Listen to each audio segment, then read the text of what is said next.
আসসালামু আলাইকুম। মারিয়া ইতির আরও একটি রেসিপিতে আপনাদের স্বাগতম। কেমন আছেন সবাই? আজকের রেসিপিতে থাকছে পিৎজা। কিভাবে পারফেক্ট ডো তৈরি করে এই পিৎজাটা বানাবেন সেটাই দেখাবো আজকের এই রেসিপিতে। চলুন চলে যাই মূল রেসিপিতে। প্রথমেই আমি এখানে নিয়ে নিচ্ছি ১ কাপ কুসুম গরম পানি। এমন গরম যেটা আপনি একটা আঙুল রেখে চুবিয়ে রাখলে আপনি সহ্য করতে পারবেন। তো এই ১ কাপ পানি আমি প্রথমেই দিয়ে দিয়েছি। এরপর আমি এর মধ্যে দিয়ে দিব ২ চা চামচ চিনি। আমি আজকে ২ টা পিৎজা বানাবো, তো এইজন্য সেই পরিমাপেই নিয়ে নিয়েছি ২ টা পিৎজার ডো। আপনারা এভাবেই যদি একটা বানান তাহলে অর্ধেক করে নেবেন। তো এই তো আমি এখানে ২ চা চামচ চিনি দিয়ে দিয়েছি। এখন আমি এর মধ্যে দিয়ে দিচ্ছি ২ চা চামচ ইস্ট। আর আমি কিন্তু একদম মেজারমেন্ট কাপ দিয়ে মেপেই দেখাচ্ছি। তো এই তো আমি প্রথম ১ চা চামচ দিয়ে এরপরে আবার ১ চা চামচ ইস্ট দিয়ে দিচ্ছি। এখন আমি এটাকে একটু নেড়ে চেড়ে রেখে দেবো ২০ থেকে ২৫ মিনিটের জন্য, ঢেকে রেখে দেবো। তো এই তো আমি ঢেকে রেখে দিয়েছিলাম। ২০ থেকে ২৫ মিনিট পর দেখতেই পাচ্ছেন উপরে কেমন একটা ফেনা হয়ে গিয়েছে। এইরকম যদি হয়ে যায় পানিটা, তাহলেই বুঝবেন যে আপনার এই ইস্টটা অ্যাক্টিভ হয়ে গিয়েছে।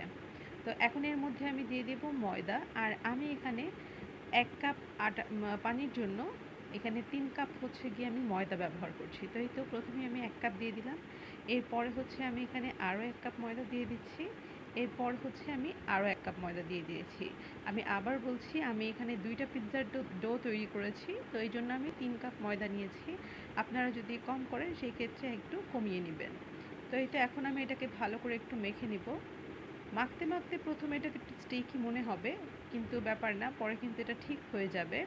তো এই তো আমি এটাকে ভালো করে মেখে নিয়েছি। আর হ্যাঁ, আমি কিন্তু এখানে একটু লবণ দিয়েছিলাম, যেটা দেখাতে আমি ভুলে গিয়েছি। আমি স্বাদ মতো লবণ দিয়ে নিয়েছি। এরপরে এই যে দেখতেই পাচ্ছেন, এখন কিন্তু এই পর্যায়ে এটা বেশ স্টিকি মনে হচ্ছে। তবে এটা দেখে ভয় পাওয়ার কিছু নেই। আর পানি অ্যাড করতে যাবেন না, এতে করে কিন্তু হিতে বিপরীত হয়ে যাবে। এটা মাখতে মাখতে ঠিক হয়ে যাবে। তো আমি হাতটা ক্লিন করে এসে তারপরে দেখাচ্ছি যে এটা আসলে কতটা পারফেক্ট হয়েছে। হাত ক্লিন করার পরে কিন্তু আর লাগছে না। তো এই তো দেখতেই পাচ্ছেন, আমি কিন্তু এখন হাতটা ক্লিন করে এসেছি। এখন আর আমার হাতে এটা লেগে পড়ছে না। তো যাই হোক, এটাকে আমি এখন ঢেকে রেখে দেব মিনিমাম ১ ঘন্টার জন্য। তবে ভালো হয় যদি আপনি যেদিন বানাবেন তার আগের দিন রাত্রে এটা তৈরি করে রাখতে পারেন, তাহলে খুব বেশি ভালো হবে। যত বেশি সময় এটাকে রাখবেন, ময়দাটা তত বেশি সময় নিয়ে ফুলবে এবং অ্যাক্টিভ হতে সাহায্য করবে। তো যাই হোক, আমি এখানে মেখে ১ ঘন্টার জন্য এটা রেখে দিয়েছি। এখন আমি চলে এসেছি চিকেনটাকে তৈরি করতে। তো এখানে আমি একটা মুরগির মাংসের যে বুকের অংশটা সেটা নিয়ে নিয়েছি। এরপর আমি এর মধ্যে দিয়ে দিয়েছি ১ চা চামচ আদা আর রসুন বাটা। এরপর আমি এখানে দিয়ে দিয়েছি চিলি ফ্লেক্স হাফ চা চামচ হচ্ছে দিয়েছি অরিগ্যানো। আর এখন দিয়ে দিচ্ছি স্বাদ মতো লবণ।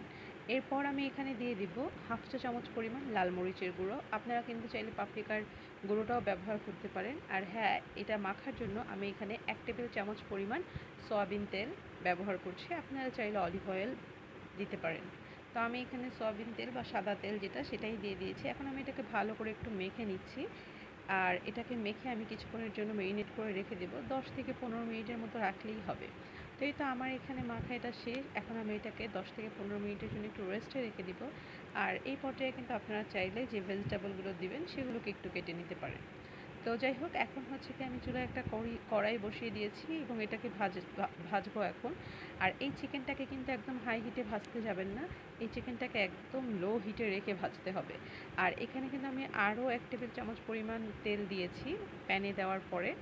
তো সেটা আমি দেখাতে ভুলে গিয়েছি। তো এই তো দেখতেই পাচ্ছেন, আমি এটাকে একদমই যে লো হিট সেটাই করে রেখে ভেজে দিচ্ছি। যদি হাই হিটে ভাজতে যান সেক্ষেত্রে চিকেনটা কিন্তু শক্ত হয়ে যাবে।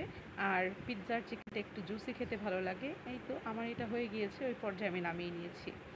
তো এখন হচ্ছে গিয়ে দেখতেই পাচ্ছেন, আমার কিন্তু আটাটা খুব সুন্দর করে ফুলে উঠেছিল। আর এটা পারফেক্ট হয়েছে কিনা বুঝবেন কীভাবে, আমি যখন হাত থেকে এটা সরিয়েছি তখন একটু জালি জালি ক্রিয়েট হয়েছে। তো এইটা এখন আমি মাখার জন্য একটু হচ্ছে ময়দার গুঁড়ো ছড়িয়ে দিয়েছি। এরপরে হচ্ছে এখন এটাকে আমি ভালো করে একটু এই পর্যায়ে ভালো করে মথে নিব, কারণ শুরুর দিকে কিন্তু খুব ভালো করে মাখানো যায়নি। তো এই পর্যায়ে আমি খুব ভালো করে এটাকে মেখে নিচ্ছি। আর এটাকে আমি হচ্ছে এখন ভাগ করে নিয়েছি, ২ ভাগে ভাগ করে নিয়েছি, সমান ২টা ভাগ করে নিয়েছি। এখন আমি এটার মধ্যে আরও কিছুটা ময়দা ছিটিয়ে এটাকে একটু বেলে নিব। আপনারা যে যতটুকু ইঞ্চি করতে চান, যদি ৮ ইঞ্চি চান ৮ ইঞ্চি, ১০ ইঞ্চি ছেড়ে ১০ ইঞ্চি, আর ১২ ইঞ্চি ছেড়ে ১২ ইঞ্চি। তো আমি সেভাবে করেই এটাকে তৈরি করে নিয়েছি। এখন এটাকে উঠানোর জন্য একটা ট্রিক্স হচ্ছে, বেলুনটাকে একটু দিয়ে বাস ফোল্ড করে নিয়ে যার উপরে দিবেন যে প্লেটের উপরে, সেই প্লেটের উপরে তুলে নেবেন। তো এই তো আমার সাইডে এটা একটু বেশি বড়, তো আমি ভাবলাম একটু দোকানের মতো করে সাইড থেকে একটু মুড়ে দেই। তো এই তো আমি মুড়ে দিয়েছি। এখন আমি একটা কাঁটা চামচের সাহায্যে একদম ভালো করে এটাকে ছিদ্র করে নিচ্ছি। আমি উপরের যে বোটে দিয়েছি সেটাকেও ছিদ্র করে নিয়েছি, না হলে কিন্তু এটা ফুলে যায়। আমি যে ছিদ্র করে দিয়েছি এর পরেও কিন্তু এটা ফুলে গিয়েছিল। তো যাই হোক, এখানে আমি ক্যাপসিকাম আর পেঁয়াজগুলোকে এভাবে করে কেটে নিয়েছি, দেখতেই পাচ্ছেন। এখন হচ্ছে গিয়ে এর উপরে দিয়ে দিচ্ছি আমি পিৎজা সস। তো এই পিৎজা সসটা আমার বাসায় তৈরি করা। আপনারা যদি রেসিপি চান তাহলে আমি চেষ্টা করব কীভাবে সহজে পিৎজা সস তৈরি করা যায়, বা পিৎজা সস না থাকলে আপনারা তার অল্টারনেটিভ হিসেবে কী ব্যবহার করতে পারবেন সেটা আমি চাইলে বলে দিতে পারি। তো এখন আমি এটার উপরে চিকেনগুলোকে সাজিয়ে নিচ্ছি। দেখতেই পাচ্ছেন আমার চিকেনগুলো কিন্তু একদমই জুসি রয়েছে। আমি খুব বেশি ভাজিনি, এটা কিন্তু সিদ্ধ হয়ে গিয়েছে। তো এরপরে আমি এখানে সাজিয়ে নিচ্ছি। আর আপনি পিৎজার মধ্যে কি কি টপিংস দেবেন সেটা একদমই আপনার নিজের উপরে ডিপেন্ড করে। আপনারা কিন্তু চাইলে লাল রঙের যে ক্যাপসিকাম বা হলুদ রঙের ক্যাপসিকাম সেগুলোও দিতে পারেন, তবে আমি এখানে পেঁয়াজ আর এই সবুজ রঙের ক্যাপসিকাম ছিল সেটাই দিয়েছি। আর আমার কাছে গ্রিন অলিভ ছিল, আমি সেটাকে একটু কেটে দিয়েছি। আসলে অলিভ অনেকগুলোই ছিল, কিন্তু মাঝখানে বিচিটা ফেলা একটু ঝামেলা হয়ে যাচ্ছিল, তো সেই জন্য আর দেওয়া হয়নি। যাই হোক, এর উপরে হচ্ছে আমি হাফ চা চামচ অরিগ্যানো, হাফ চা চামচ হচ্ছে চিলি ফ্লেক্স, আর হচ্ছে গিয়ে এটা দিয়ে নিয়েছি। এখন আমি সাইডে একটু বাটার ব্রাশ করে দিচ্ছি, এটা অপশনাল, না দিলেও হবে, যাতে একটু সুন্দর থাকে সেই জন্যই আমি দিয়েছি। এখন এটাকে চুলায় বসিয়ে দিয়ে এসেছি। আমি দ্বিতীয় পিৎজাটাও তৈরি করব হচ্ছে এই প্যানটাতে। তো এই প্যানটার সাইজ করে আমি এটাকে বেলে নিয়েছি। এটা সাইড থেকে আমি ফোল্ড করব না, এটা নর্মালি রেখে দিয়েছি। এটাও আবার সেই সেম কাঁটা চামচ দিয়ে আমি একটু ফুটো করে দিচ্ছি যাতে করে ফুলে না ওঠে। এখন এর মধ্যে আমি পিৎজার যে সসটা সেটা দিয়ে দিচ্ছি। আমার এখানে এই পিৎজা সসটা একটু কম হয়ে গিয়েছিল, যাই হোক আর নেই, এই জন্য যতটুকু আছে অতটুকু দিয়েই করে ফেললাম। এখন এর মধ্যে আমি চিকেনগুলোকেও আবার ভালো করে বিছিয়ে দিচ্ছি। এরপর আমি হচ্ছে গিয়ে ক্যাপসিকাম আর পেঁয়াজগুলোকেও সাজিয়ে দেব। আমি আবারও বলছি, আপনারা পিৎজায় কী ধরনের টপিংস ব্যবহার করবেন সেটা কিন্তু একদমই অপশনাল। আপনারা নিজেদের মন মতো করে পিৎজার টপিংসগুলো ব্যবহার করতে পারেন, ব্ল্যাক অলিভ, গ্রিন অলিভস, যেটা দিয়ে খেতে চান। তো যাই হোক, এরপর আমি এখানে চিজ দিয়ে দিচ্ছি বেশি করে। আর পিৎজার মধ্যে কিন্তু চিজটাই খুব বেশি ভালো লাগে। আর হচ্ছে গিয়ে আপনি যদি দোকানে খান সেই ক্ষেত্রে কিন্তু এত চিজ দিয়ে করে না ওরা। তো যাই হোক, এখন আমি এখানে আবার ভালো করে চিজগুলো দিয়ে দিচ্ছি। এরপরে আমি এখানে আবার হাফ চা চামচ হচ্ছে দিয়ে দিচ্ছি চিলি ফ্লেক্স, আর হাফ চা চামচ দিয়ে দিব হচ্ছে অরিগ্যানো। আমি উপর দিয়ে একদম সুন্দর করে এটাকে ছিটিয়ে দিয়েছি। তো এরপর হচ্ছে আমি এটাকে চুলায় বসিয়ে দিব। আচ্ছা, চুলার টেম্পারেচারটা আমি একটু বলি।